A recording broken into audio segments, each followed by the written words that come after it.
Hello, my dear students. A very warm welcome to all of you in Shri Jayendra Rank Zone. I am your friend and mentor for this subject, Principles and Practices of Accounting. In this lecture, we'll start with Chapter 5, that is Concept and Accounting of Depreciation. All the concepts will be covered in the coming series of lectures. So let us begin. This is lecture number 1.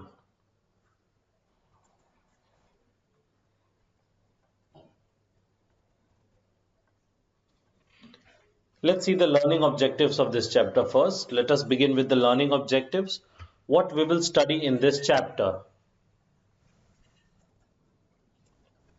So after studying this chapter, you will be able to understand the meaning and the nature of depreciation. You'll understand that how to determine the amount of depreciation, basically how to calculate the amount of depreciation. Calculation of amount of depreciation. Calculation of amount of depreciation. So, to determine the amount of depreciation from the total value of property, plant and equipment, and useful life. Property, plant and equipment. There is an accounting standard associated with it. Accounting Standard 10. Accounting Standard 10.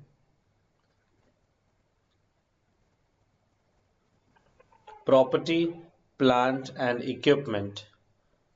Property, plant and equipment, PPE, and equipment, PPE.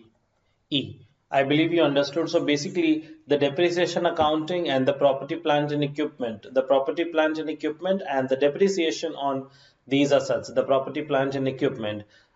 Basically there is a single accounting standard attached to it, and that is accounting standard number 10. I believe you understood. Let us continue.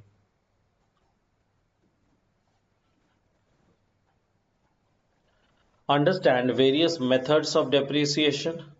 So we have straight line value method, WDV method, written down value method, annuity method, and so on. So basically all the methods we'll be learning in this chapter. We'll learn the advantages and disadvantages of such methods. Understand how to calculate the amount of profit or loss resulting from the sale or disposal of property, plant and equipment. So it may happen that in the middle of the year, maybe some property, plant or equipment has been sold.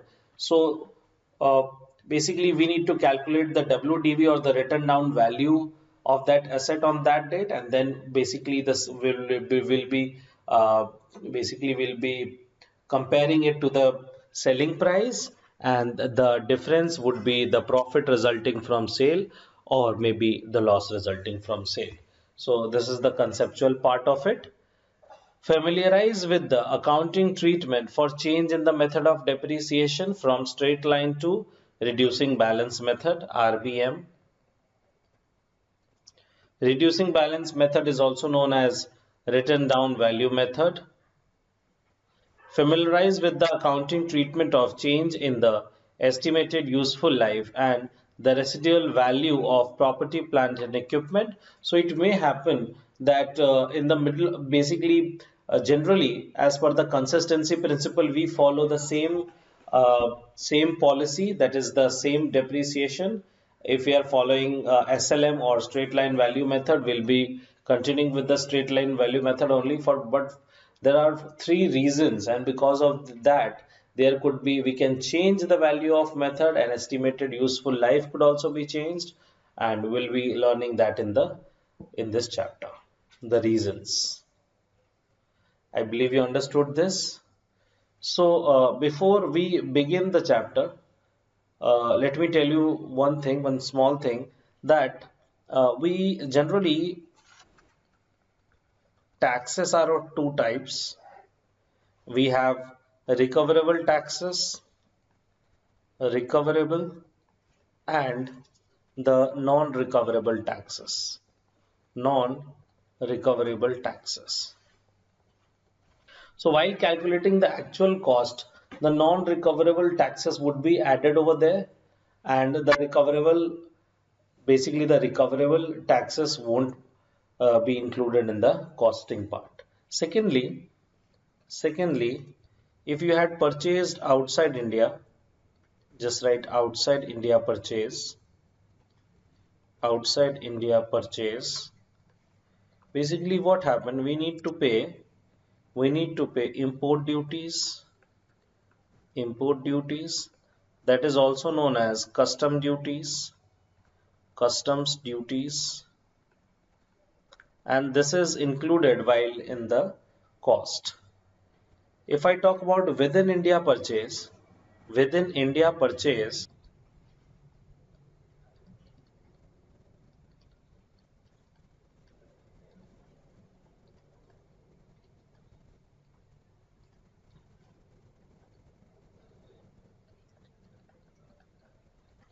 excise duty is levied, VAT is levied, that is value added tax, and CST, that is central sales tax. If I talk about excise, it is a recoverable tax. It is a recoverable tax. If I talk about VAT, it is a recoverable tax, recoverable from the customer. And the CST, it is a non-recoverable tax. Non-recoverable tax.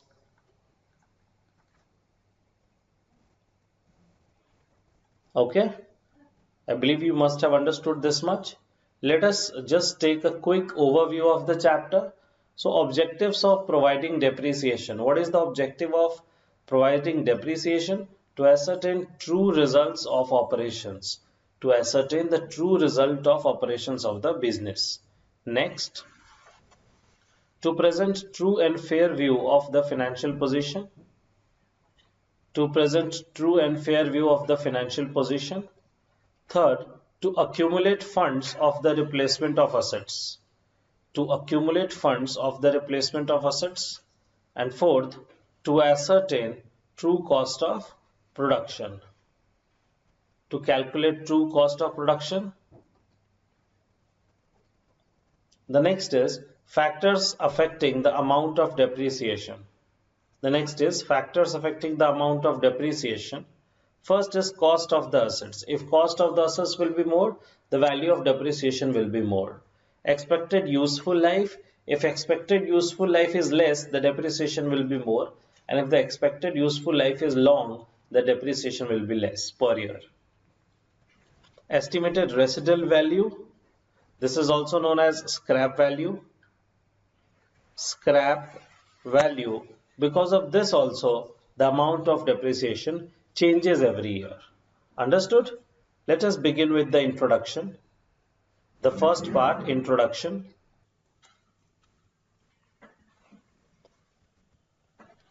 Introduction. The concept of depreciation. Property, plant and equipment are tangible items that A. are held for use in the production or supply of goods and services. Why it is held? Production or supply of goods and services, for rental to others, or for administrative purposes. Property, plant and equipment are tangible items that are expected to be used during more than the period of 12 months. So basically these are non-current assets. These are non-current assets.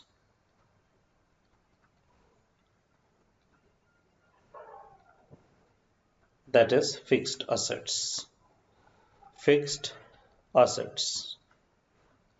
So they are also called fixed assets in common parlance. When a fixed asset is purchased, it is recorded in the books of accounts at its original or acquisition cost or purchase cost. Basically, this is the concept of historical cost as per the concept of historical cost.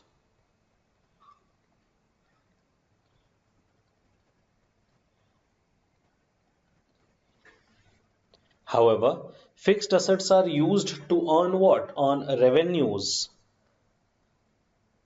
regular revenues for a number of accounting years in future with the same acquisition cost until the concerned fixed assets is sold or discarded. Either the assets could be sold or discarded from the factory. So it is therefore necessary that a part of the acquisition cost of fixed asset is treated or allocated as an expense in each of the accounting period in which the asset is utilized. The amount or value of fixed assets allocated in such a manner to respective accounting periods is called depreciation. One more time, the amount or value of what? Value of fixed assets allocated in such a manner to respective accounting period is called depreciation. Value of such assets decreases with purchase of time mainly due to the following reasons. So value of asset decreases because of the following reason, but just try to understand that why we calculate depreciation and why we charge depreciation on assets each year, and we treat depreciation as an expense, and we charge depreciation in profit and loss account or the income statement every year. Because my dear students, just try and understand what we do is, suppose we purchased an asset, the cost of the asset is 1 lakh. Now you will be able to use this asset for 10 years. So the estimated life is 10 years. So after 10 years, because see, uh, business is a never ending process. Business is a never ending process. And as per the going concern principle of accounting, as per the going concern principle of accounting, we assume that the business will be ongoing in the near future. So what in the foreseeable future. So what happens over here? The life of the asset is 10 year, but doesn't mean that after 10 year we'll be closing down the business. The business will continue. So we need to make production. And for making production, we need a machine, or we need machine or this asset. But what happens after 10 years? The value of the asset will be ended, right? There will be no assets because this asset won't be in a situation to do the production. So basically we need another asset, but it would be very difficult for us for to arrange the funds for another asset at that point of time. So what we do is, we know that this asset is basically 10 years. The life is 10 years and the value is say 1 lakh rupees. Every year, as per straight line method, I'm just giving an example, we charge 10,000 to profit and loss account. So in 10 years, 10,000 multiplied by 10 years, there is a provision or reserve is created for the purchase of this asset, and that is of 1 lakh. That is of 1 lakh. Or our profits basically increase by uh, this, there would be an extra 1 lakh rupees. So with that 1 lakh rupees, we'll be able to buy a new asset after 10 years. I believe you understood the main concept of depreciation, that why we charge the value of asset as a depreciation, right? Just try and understand the timely manner due to following reasons. Value of such assets decreases with passage of time mainly due to following reasons. So this is the basically reasons of depreciation or the value of assets decreases. Number one, normal wear and tear due to use of the business. Wear and tear. The normal wear and tear happens to the assets due to its use in the business. Number two, efflux of time even when it is not being used. See what happens, my dear students. See, if the asset is not used but the time passes, the time never stops. So because an asset, see, you bought a machinery supposedly in year 2015. In 2015, you bought a machinery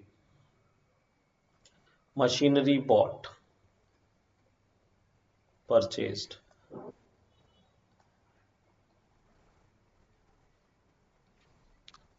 And in 2021, after 6 years, what happens? You haven't used this machinery.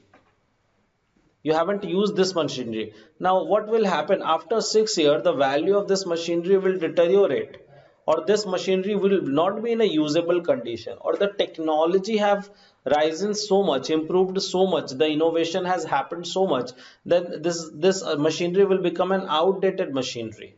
So, a flux of time, even when that is not used, the machinery, the asset is not used. The third reason, obsolescence due to technological or other changes.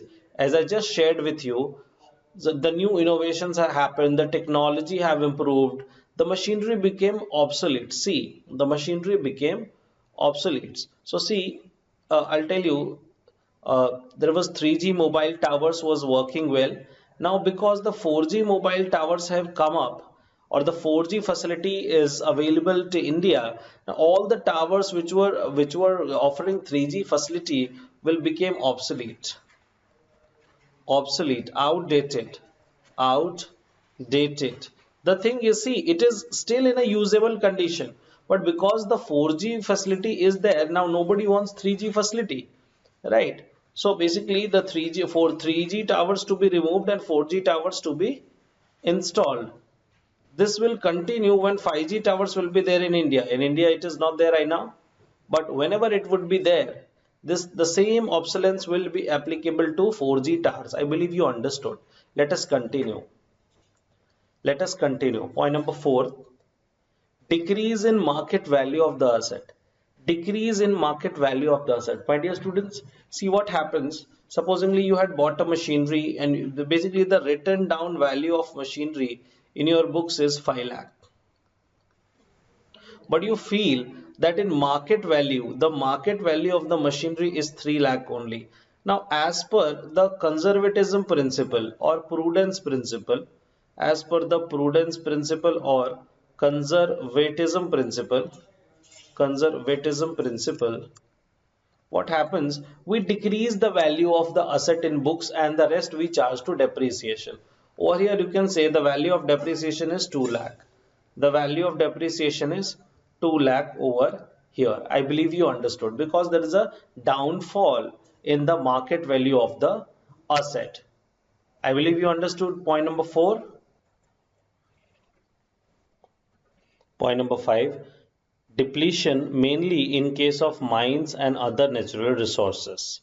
Depletion mainly in case of mines and other natural reserves. It is important to account for value of portion of property, plant and equipment utilized for generating revenues during an accounting year to ascertain what? To ascertain the true income or which is also known as the true profits of the business. This portion of cost of property, plant and equipment allocated to an accounting year is called depreciation. I believe you understood. Let us move ahead.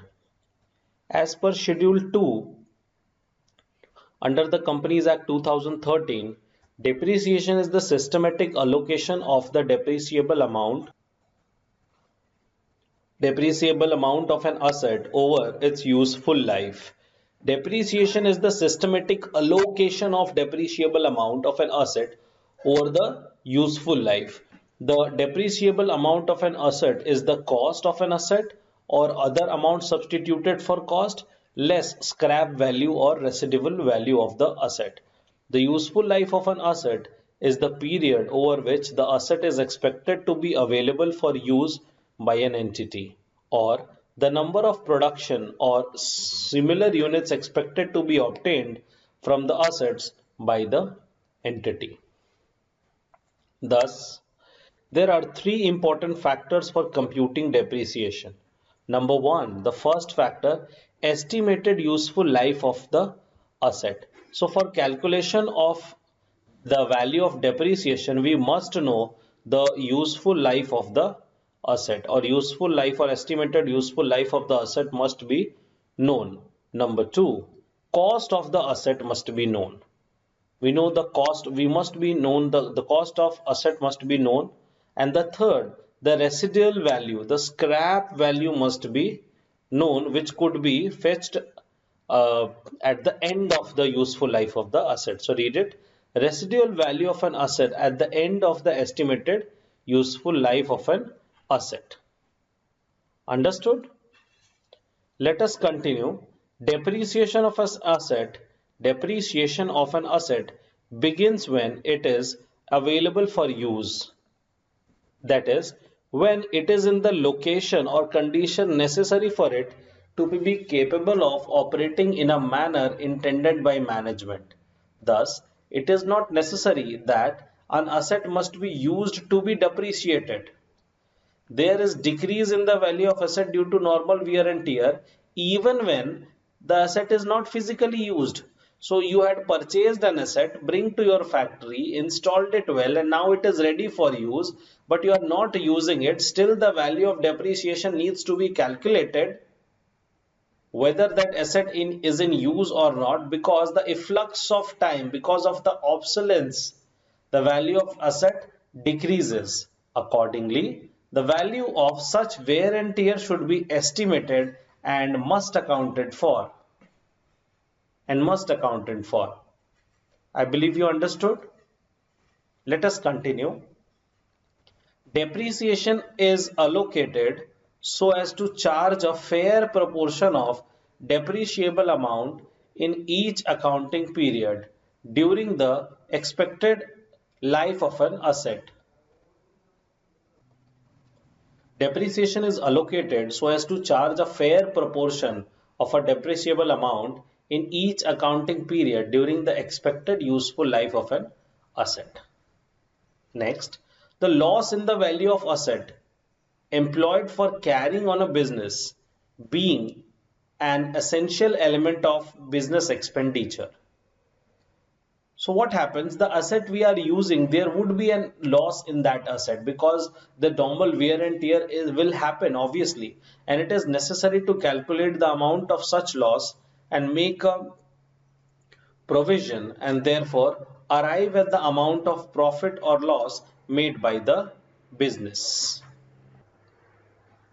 Basically, the cost of an asset used for the purpose of business has to be written off or amortized over its economic, that is not physical life, which necessarily must be estimated. Whenever you buy an asset, then the estimated life of the asset must be calculated. Why? Because with the help of estimated life of the asset, we need to calculate the value of depreciation. A point to remember is that usually at the end of the economic life of an asset has some value as scrap value or otherwise. The amount to be written off each year should be as such, which will be reduce the book value of an asset at the end of the economic life, and it is estimated scrap value. A pertinent question over here is, of course, is the price likely to prevail at the time of replacement of the asset? So that is why some people advocate the calculation of depreciation on the basis of replacement price rather than the cost.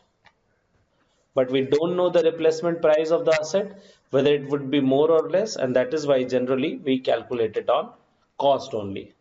Let us continue. Let us continue.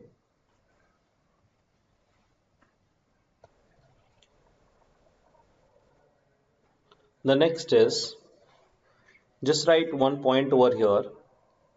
Just write this point. Factors affecting factors affecting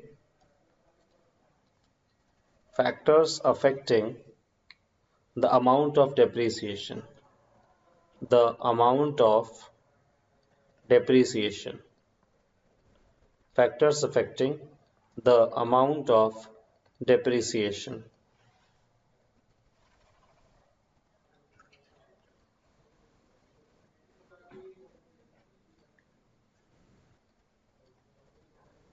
The amount the amount of depreciation, the amount of Depreciation is usually based on the following three factors. Based on the following three factors. The following three factors. What are the three factors? We have seen the headings, that is historical cost, historical cost of the asset, historical cost of the asset,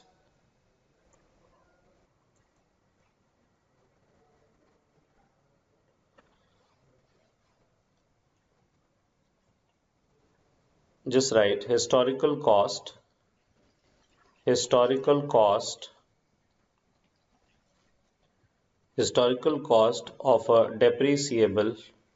asset, of a depreciable asset implies implies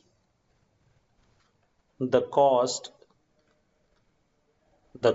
incurred on its acquisition, the cost incurred on its acquisition, plus we also need to add the installation cost of the asset.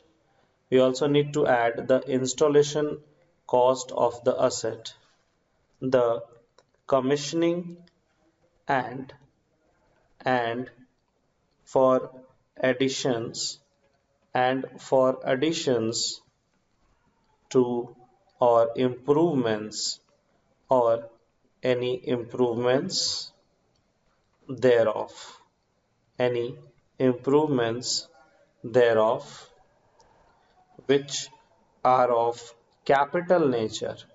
The improvements are of capital nature. I believe you understood historical cost, historical cost of an asset.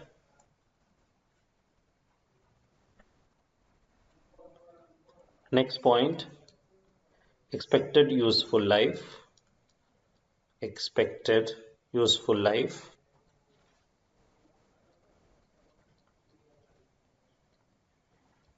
expected useful life,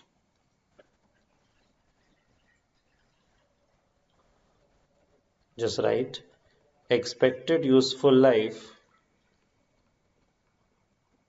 expected useful life of a depreciable asset, of a depreciable asset implies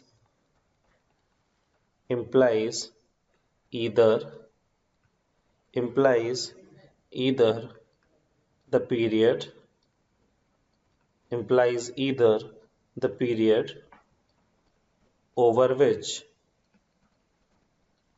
over which a depreciable asset a depreciable asset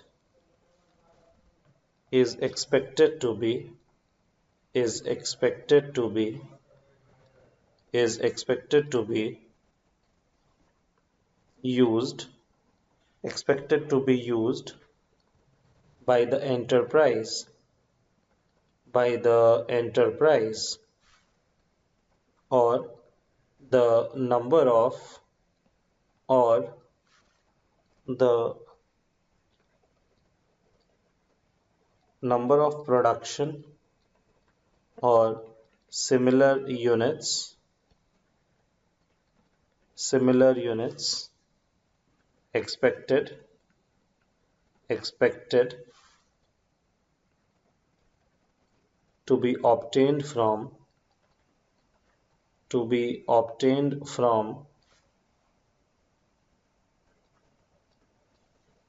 the of the asset use of the asset by the enterprise by the enterprise.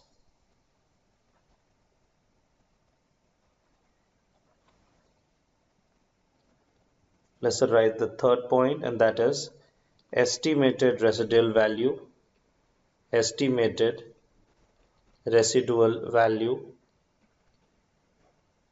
estimated residual value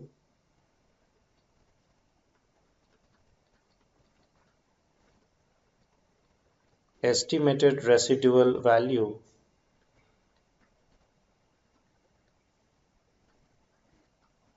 of a depreciable asset implies the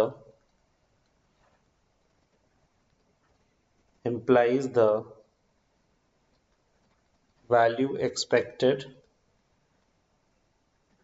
to be realized expected to be realized on its sale on its or exchange sale or exchange on the expiry of its useful life expiry of its useful life. Let us move ahead. Depreciation on components of an asset.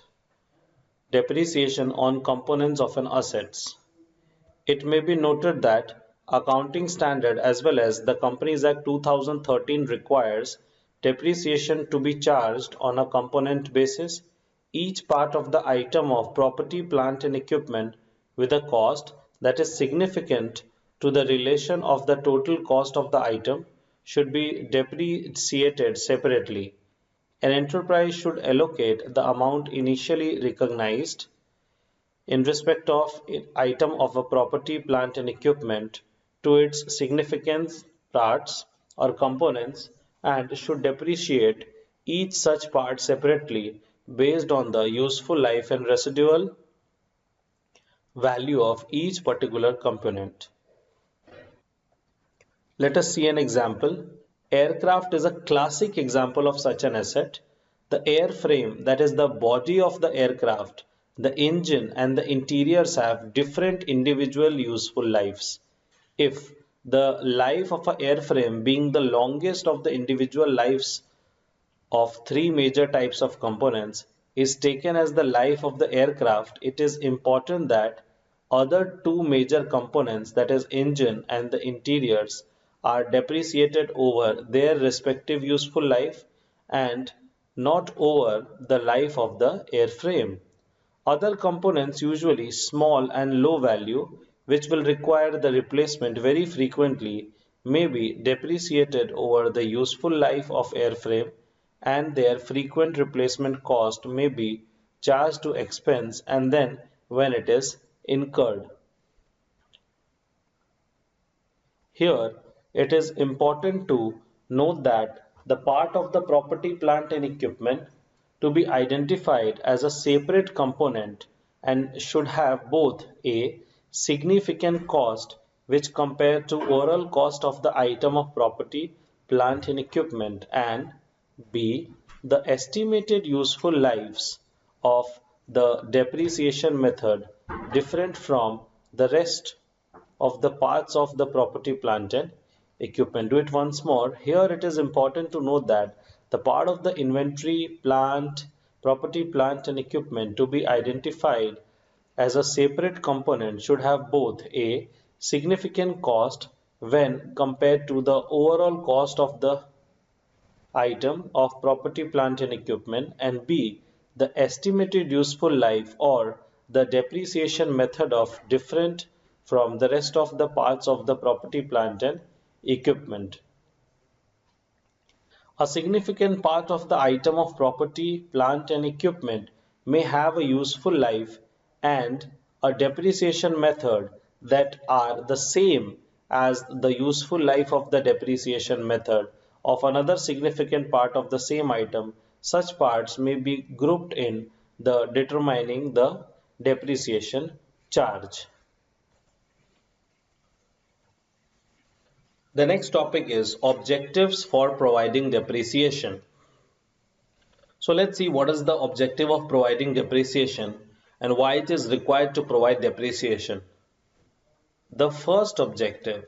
So prime objectives for providing depreciation are: number one, correct income measurement. Depreciation should be charged for proper estimation of periodic profit or loss. In case an enterprise does not account for the depreciation on property, plant and equipment, it will not be in a position, it would not be considering the loss in the value of property, plant and equipment due to their use in production purpose or operations of the enterprise and will not result in the true profits for the period. Point number two, true position of the statement. Which statement? Financial statement. Financial statement. So value of the property, that is PPE, plant and equipment should be adjusted for depreciation charged in order to depict the actual financial position. In case the depreciation is not accounted for appropriately, the property, plant and equipment would be disclosed in financial statements at a value higher than the true value. I believe you understood. Third is, we need funds for replacement of the asset. So generation of adequate funds in the hands of the business. For what? For which purpose? For a replacement of the asset at the end of the useful life of the asset. So as I told you before, at the end of the useful life of the asset, supposingly the useful life is 10 years, but after 10 years the business is not going to close. So as per the ongoing concern, the going concern principle, we assume that business is an ongoing process for the foreseeable future. So in the future, my business is going to flourish like anything. This means what? That I need a new machinery. So for the new machinery, I need to replace the machinery after 10 years. And after 10 years, there would be a cost which should be associated with the replacement. I need extra money for purchase of the new machinery or new asset, from where that extra cost or extra value of machinery, the extra funds will be accumulated at that point of time, arranged at that point of time. So basically for that purpose, we charge what? We charge annual depreciation. Depreciation is a good indication of the amount of an enterprise should be set aside to replace what? To replace fixed assets after its economic useful life is over. However, the replacement cost of a fixed asset may be impacted by inflation or other technological changes. Point number four. Next point number four, that talks about ascertainment of true cost of production. My dear students, you should understand that supposingly that there is a product, basically the value of the asset is 1 lakh rupees, and this asset will produce 10,000 units max. The capacity of this asset is to produce in total 10,000 units. That means what? If I accumulate this value, 1 lakh divided by 10,000, 1 lakh divided by 10,000, that is 10 rupee per unit. 10 rupee per unit, the value of machinery will be bifurcated on the value of units, that is 10 rupee per unit plus raw material and every charges would be added, supposedly 5 rupees. So the total value of the unit is 15. The total value of the unit is, so this also needs to be added. So ascertainment of true cost of production. For ascertaining the cost of production, it is necessary to charge depreciation as an item of cost of production. Further, depreciation is a non-cash expense, and unlike other normal expenditures, example wages, rent, etc., does not result in cash outflow. I'll explain you this. What happens when we pay wages to employees or as laborers? When we pay wages and salaries to employees or laborers, In that case, what happens? There is a cash outflow in the business. There is a cash outflow in the business. So that is a cash expense. Which kind of expense? Cash expense. But if I talk about the depreciation part, there is no cash outflow in the business, but still depreciation is an expense. So that is why depreciation is regarded as non-cash expense. Depreciation is depreciation is a non-cash expense. Non-cash expense. That means what? This means what? There is no outflow of cash, no outflow of cash when we charge depreciation, when we charge depreciation in P&L account, depreciation in profit and loss account, that is income statement. I believe it is clear. I believe it is clear. Let us move ahead. Let us move ahead. The next topic is factors in the measurement of depreciation. Factors in the measurement of depreciation. So estimation of exact amount of depreciation is not an easy task. Generally, following factors are taken into consideration for calculation of depreciation. The first factor is cost of asset, including the expenses of installation, commissioning, trial run, etc. So estimated useful life of an asset. Estimated useful life of an asset should be calculated. And third, the estimated scrap value of the asset needs to be calculated, if any, at the end of the useful life of the asset. I believe you understood.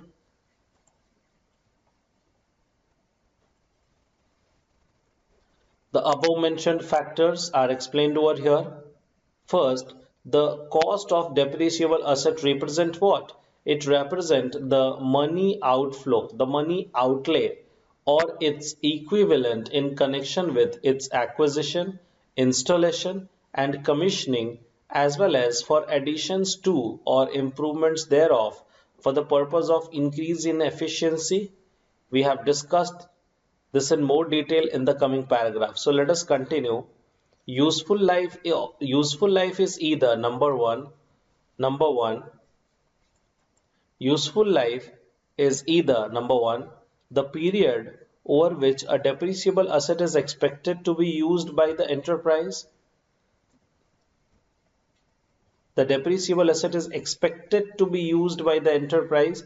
Or number two, the number of production or similar units expected to be obtained from the use of the asset by the enterprise.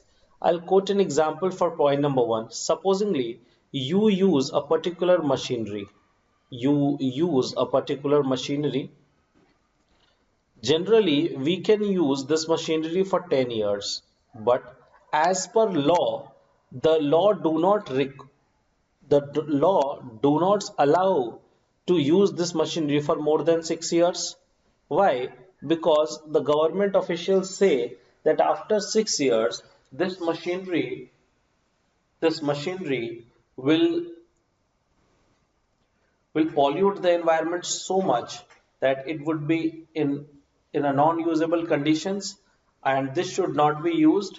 The permission cannot be granted. So in that case, as per law, we can use this machinery for only 6 years. So the expected useful life of machinery would be 6 years. The expected life of the machinery, useful life of this machinery is 6 years. I believe you understand. Take one more example. What happens is generally, if you take the example of take an example of Punjab and take an example of Delhi. Now in the Delhi, there is a law, or there is a rule that the diesel cars cannot be used for more than 15 years.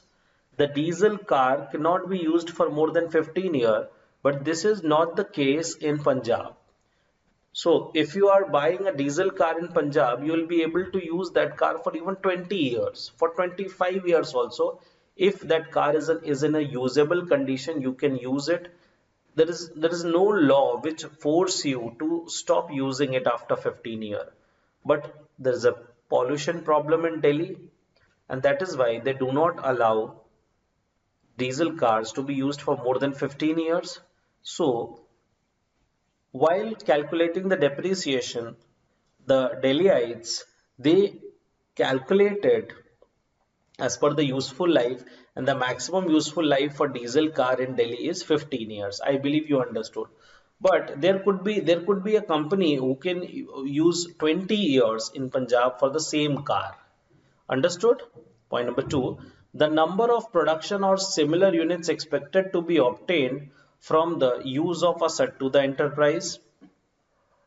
Determination of the useful life is a matter of estimation and is normally based on the various factors including experience with similar types of assets.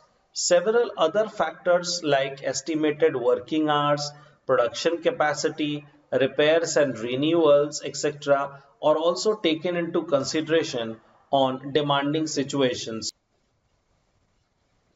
Determination of the residual value is normally a difficult matter, and if such value is considered as insignificant, it is normally regarded as nil. On the other hand, we can say that if the residual value is likely to be significant, it is estimated at the time of acquisition only. At the time of purchase only, the estimated useful life should be calculated, as well as the residual value of the asset, that is scrap value of the asset, and this scrap value is an estimated value of the scrap value. This should not be a very real value, right? So acquisition, or at the time of purchase, or installation of the asset, or at the time of subsequent revaluation of the asset. I believe you understood this. Let us continue. Depreciable amount of the depreciable asset at its historical cost, or other amount substituted for historical cost in the financial statements less the estimated residual value. So basically over here the depreciable amount of the depreciable asset is the historical cost or other amount substituted for historical cost in the financial statements less estimated residual value. I'll quote an example over here. Supposingly the value of the asset is 10 lakhs, the installation cost is 1 lakh. So value of the asset is 10 lakh, historical cost is 10 lakh, other amount substituted is 1 lakh minus the scrap value is supposingly 1 lakh. The scrap value or residual value is 1 lakh. So what is the depreciable amount? 10 lakhs. 10 lakhs. Understood? Rupee 10 lakhs. Let us take an example and then understand this. For example, a machinery is purchased for 1,10,000. The residual value is estimated at 10,000. So 1,10,000 minus 10,000, 1 lakh. It is estimated that the machinery will work for 5 years. So 1 lakh divided by 5, that is 20,000. The cost to be allocated as depreciation in the accounting period will be calculated as follows. I'll do that for you. Okay, so what is the value of the cost of the asset? Cost of machinery,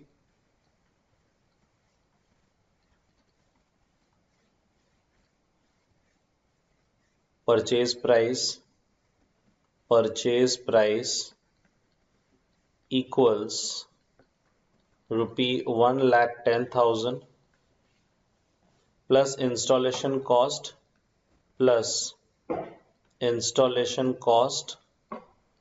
installation cost equals 0 plus commissioning cost,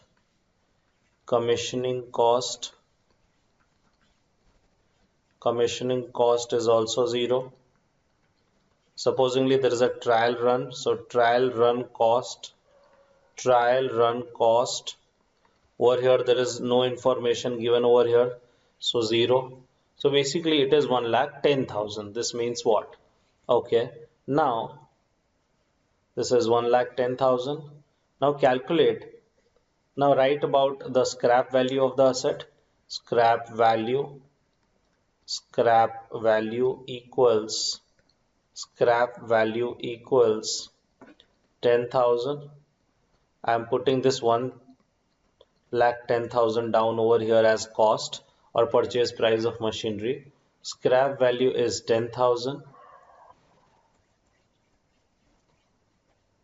Estimated useful life of the asset. Estimated useful life of the asset. Estimated useful life of the asset of machinery. Estimated useful life of machinery over here is 5 years. In this question it is 5 years. I should write the formula for depreciation. Formula to calculate the value of depreciation. So depreciation value would be cost of the asset, cost of the asset minus scrap value, minus scrap value of the asset, minus scrap value of the asset divided by the estimated useful life of the asset, divided by estimated useful life of the asset.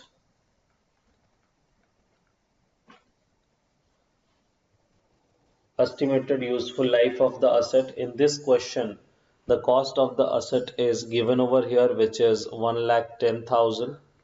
1,10,000 minus scrap value, that is given as 10,000, divided by estimated useful life, that is 5 years. So 1 lakh 10,000 minus 1 lakh minus 10,000 is 1 lakh. So this would be 1 lakh divided by 5. So the value of depreciation or annual depreciation is 20,000. 20,000 is the depreciation value. Depreciation value. I believe you understood. So this 20,000, 20,000, 20,000, 20,000, 20,000. The same value of 20,000 will be depreciated in 5 years, and after 5 years we have the provisioning of 1 lakh rupees.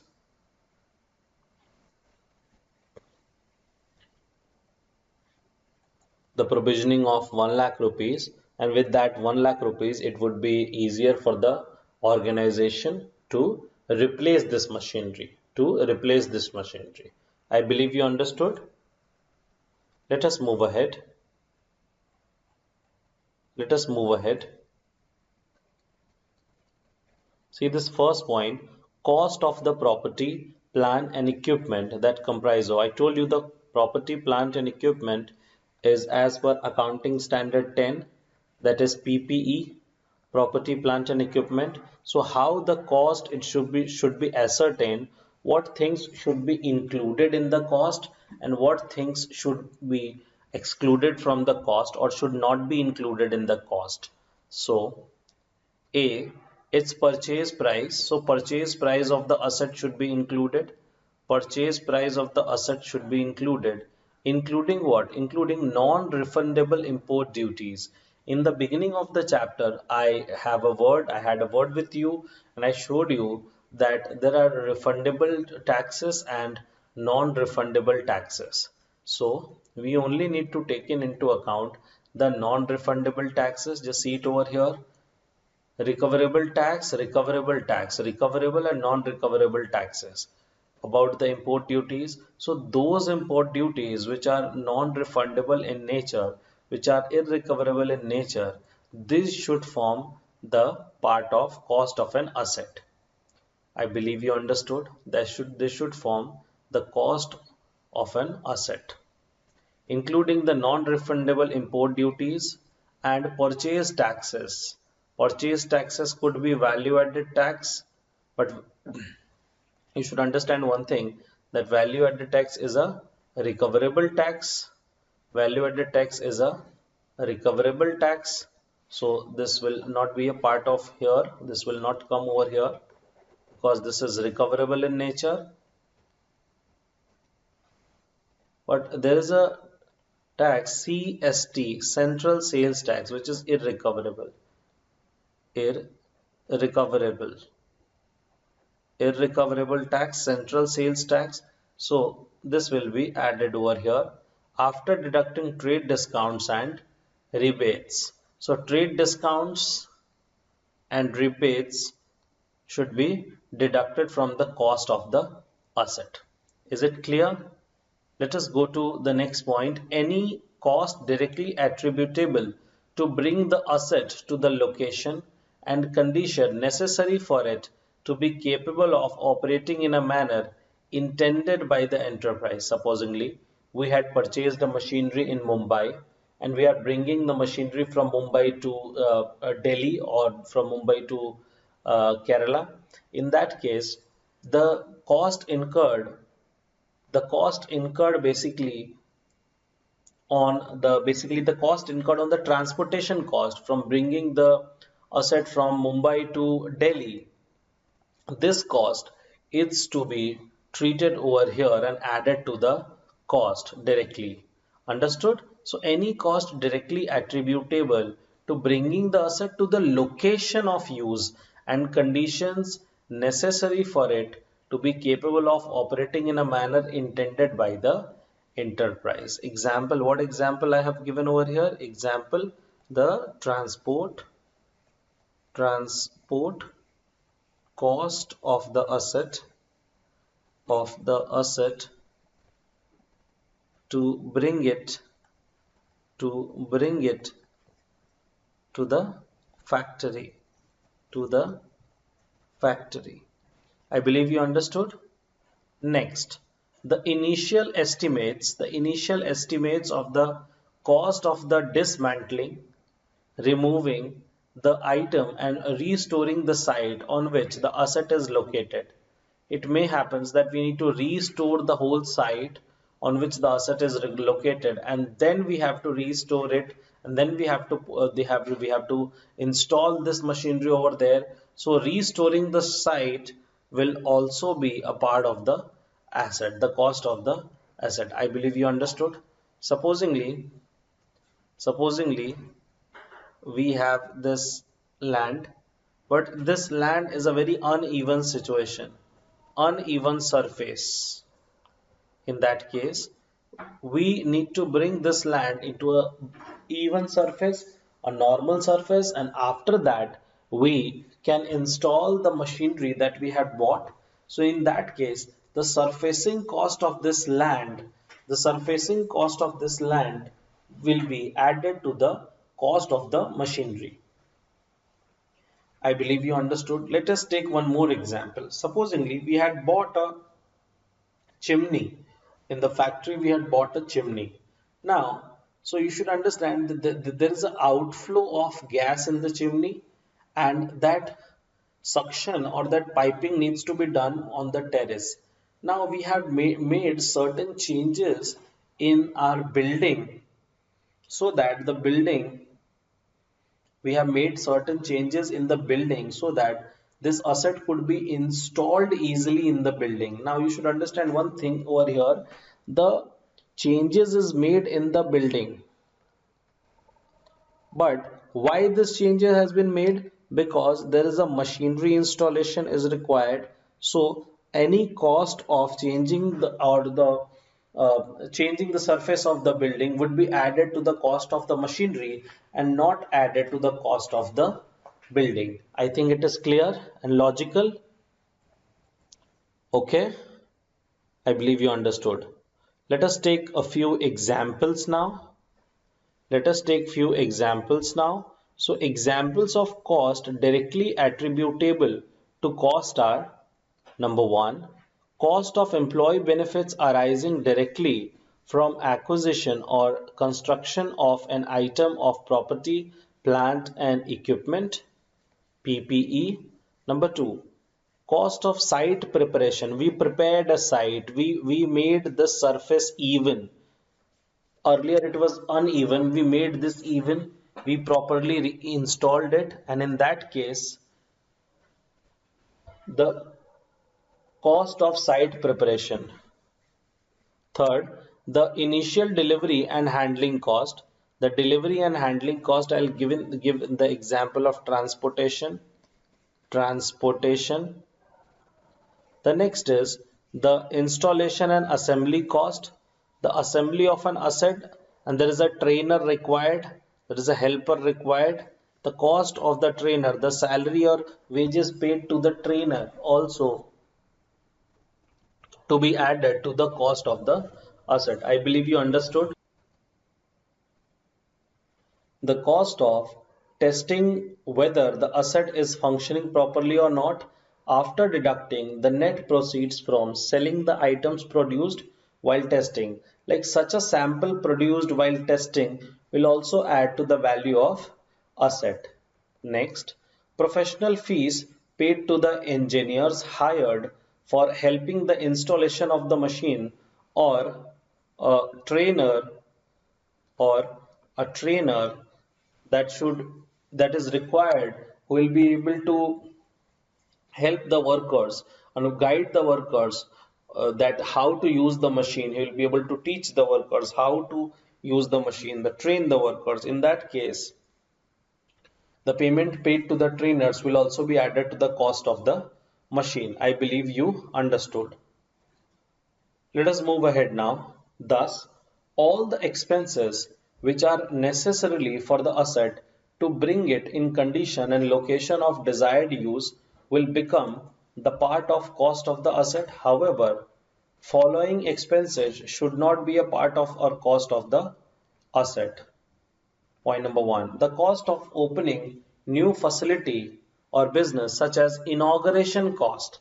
We inaugurated the asset, and because of that we opened the asset, we inaugurated the asset. The cost incurred on the inauguration of the asset should not be included as a cost of the.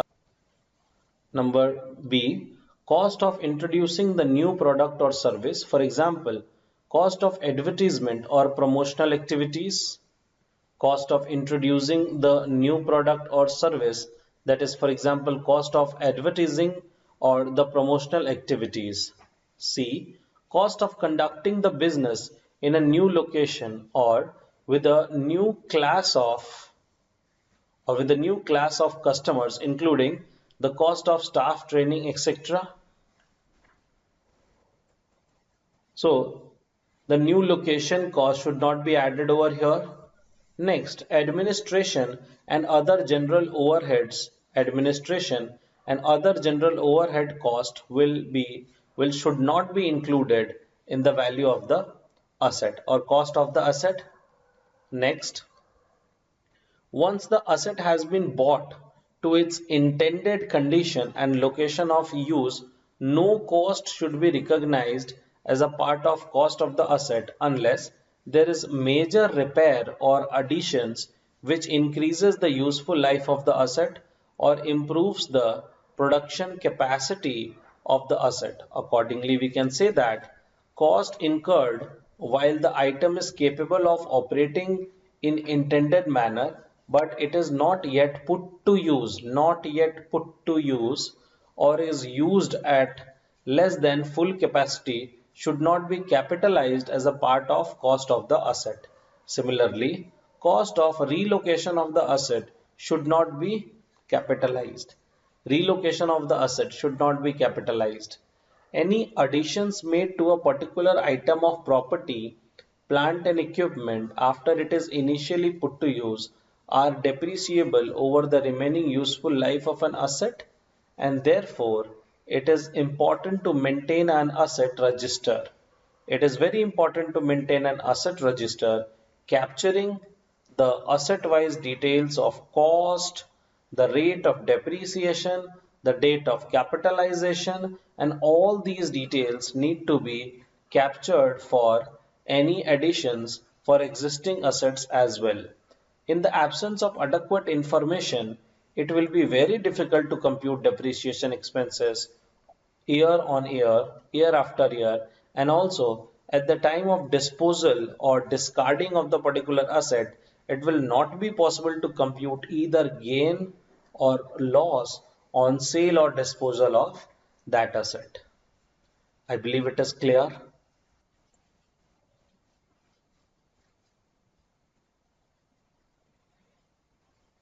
Let us let us write this quickly. Take the note.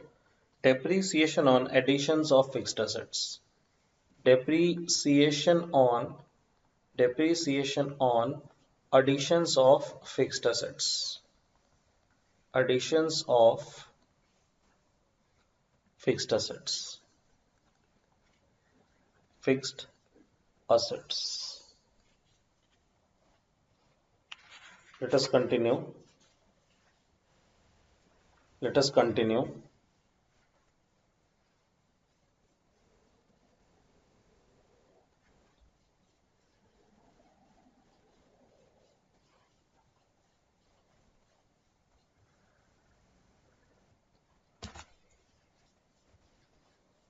Write in the first column over here type of rate of depreciation given, type of rate of depreciation given, and over here period, period for which period for which depreciation depreciation is to be charged, is to be charged.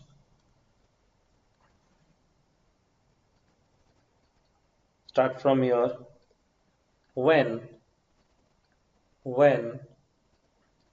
the rate of depreciation when the rate of depreciation with the word per annum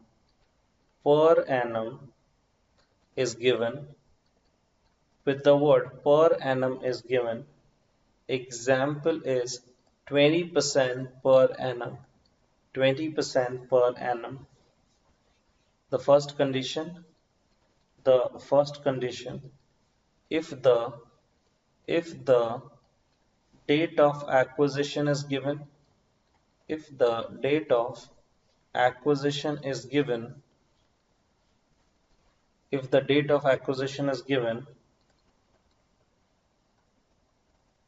if the date of acquisition is given, charge depreciation, charge depreciation for the period, charge depreciation for the period beginning beginning with beginning with the date of acquisition, beginning with the date of acquisition, beginning with the date of acquisition, and ending with and ending with the date of date of closing of accounting period, date of closing of accounting period. Clear? Second point, second point, if the if the date of acquisition is not given, if the date of acquisition is not given, in that case what you will do? In that case what you will do? So second, charge depreciation, charge depreciation for charge depreciation for half accounting period, for half accounting period, assuming assuming that assuming that the asset was the asset was acquired, assuming that the asset was acquired in the middle of accounting year, in the middle of accounting period, in the middle of accounting period. Why we are taking such assumptions? Because if the date is not given in the acquisition, the date is not given at all. We have do the notings for A now. Write about B. So when the flat, it is also known as blanket, when the flat or blanket rate of blanket rate of depreciation, blanket rate of depreciation without the words, without the words per annum is given, without the words per annum is given. I'll quote an example over here. Rate of depreciation is supposedly 20%. Rate of depreciation is 20%. What you will do in that case? Charge depreciation. Charge depreciation. Charge depreciation for the for the full for the full accounting period, for the full accounting period, irrespective irrespective of the date of acquisition, irrespective of the date of acquisition, irrespective of the date of acquisition. I believe you understood this. Okay, so we'll keep it till here. We'll keep it till here. We'll resume in the next class now. Thank you. Thank you.